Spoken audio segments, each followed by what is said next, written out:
Magandang araw mga kaibigan. Bigyan natin ng reaction opinion itong article written by Dr. Rob Rances na ang summary niya is the administration of President Marcos Jr. has reached to a point of no return. Mabigat yan. And by the way, disclaimer niya is analysis lang niya ito, opinion lang niya. He does not call for any removal of anybody. So, sa analysis niya sa available data, lalo na sa survey ng WR numero, yung pinaka-latest, nakita niya, the youth and the working class has abandoned PBBM. Kaya, pag tinalikuran ka ng mga youth, meaning age 30 and below, yun ang youth. And the working class, ano yung working class? 31, age 31 to 59. Pag tinalokoran ka niyan, wala na. You have come to a point of no return. So basahin ko lang ha. There is a moment in every collapsing administration when the numbers stop being numbers and become a verdict. For BBM, that moment has come. When a president loses the youth and the working class at the same time, history shows only one outcome. There is no coming back, or there is no point of no return na. At hindi ito kakayanin ng propaganda or good PR. Not even with machinery, dahil hindi na ito ingay lang sa politika. This is demographic reality. Okay, point number 1 niya. The youth have rejected BBM and the youth rejection is fatal. The latest WR numero age group chart paints the clearest picture.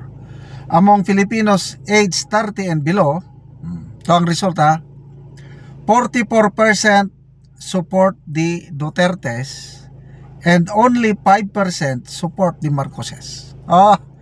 Grabe. Gen Z, anong to? Gen Z. So dito ko nakikita yung yung epekto, yung ginagawa ni yung mga Gen Z congressmen, Barsaga, Libeste, Congressman San Fernando. Very effective sila, sila sa kanilang group, Gen Z. So ulitin ko 44% sa mga youth supports Duterte and 5% lang ang nagsuporta kay Marcos. 36% among the youth, ibig sabihin none of the above, silent, nagmamasid lang. And the opposition among the youth, 15% ang pumili sa opposition. Mas malakas pa ang opposition, meaning sina Leni at Risa, they are considered opposition. Combine this performance rating among the youth, 64% sa youth na na-survey, negative ang dating nila kay BBM o dissatisfied. 14% lang ang positive tingin nila kay BBM. Hindi lang ito basta dissatisfaction. This is a generational revolt. At alam ng lahat ng political strategies ang rule na ito. No administration in the modern era has ever recovered after the youth abandon it. Okay? When the youth turn against you, memes turn into weapons. Ito, yung ginagawa ni Barsaga. Cultural momentum dies. Narratives is keep your grip. Scandals is spread 10 times. Bakit? Ang youth, sila ang mabilis gumamit sa social media. Every failure becomes viral backlash. Kapag kinalaban ka ng kabataan, power rots inside. And BBM has lost them completely. Ang sabi ni Dr. Jose Rizal, ang pag-asa ng bayan. Ang kabataan ay ang pag-asa ng bayan. The same manner, ang kabataan, kung sino ang suportahan nila, yun ang mananaig. 44% nag-support kay BP, 5% lang kay Marcos. Anong mapapala mo dyan? Ito na, Working class. The working class is slipping away, and this is even more dangerous. Age 39 to 59, sila ang backbone ng bansa. From the data or the survey, ito yung resulta. 31% pinili nila si Duterte, only 18% pinili nila si Marcos, while 42% is none of the above. Neutral, opposition 9%. Itong age na ito, 31 to 50, these are the people who pay taxes, feel the inflation hardest, they carry the economy, support entire families, keep the country functioning. And right now, tahimik pero malinaw na they are walking away from BBM. Okay? So, the working class doesn't care about PR spin. They care about presyo ng bigas, kuryente, trabaho, tuition, safety, corruption, results, and others. Kapag sila ang na-turn off, the decline becomes slow but irreversible. Ano ang tinitingnan nitong working class? 31 to 59. Governance failures, economic pain, corruption allegations, IME's public statement, Saldico's testimony, rising hunger, unsafe streets. Once trust breaks with this group, mahirap nang ibalik. Okay? So ito na ang sabi niya, why this is the point of no return.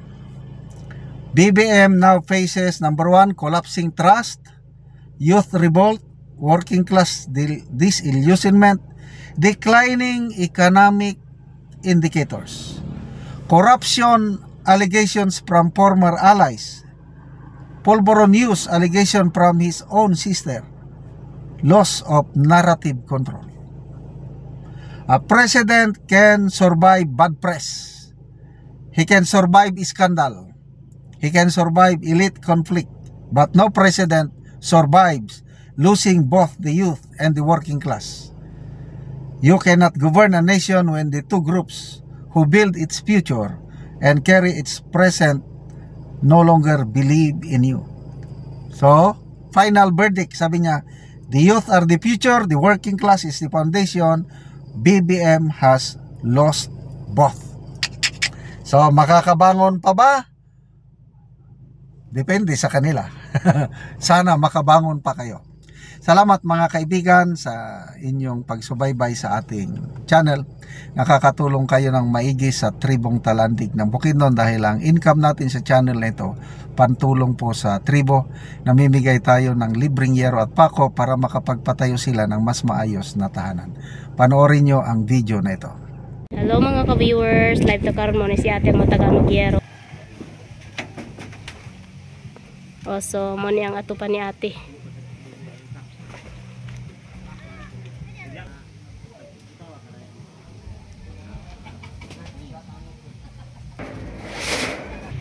Ginoon man ko.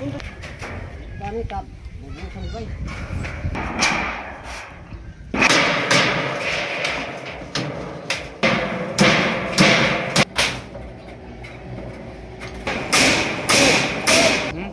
Ano ko rin mo pala.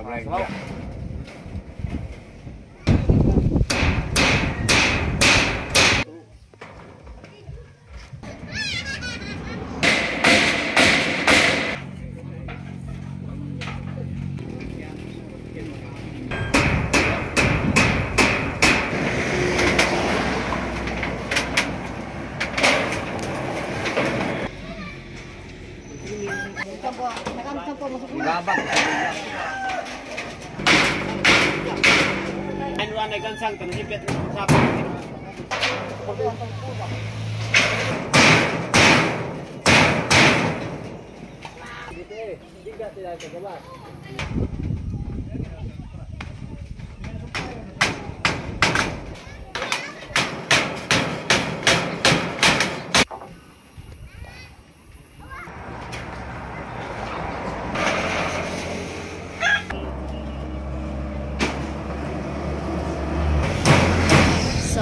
Nagyod og atop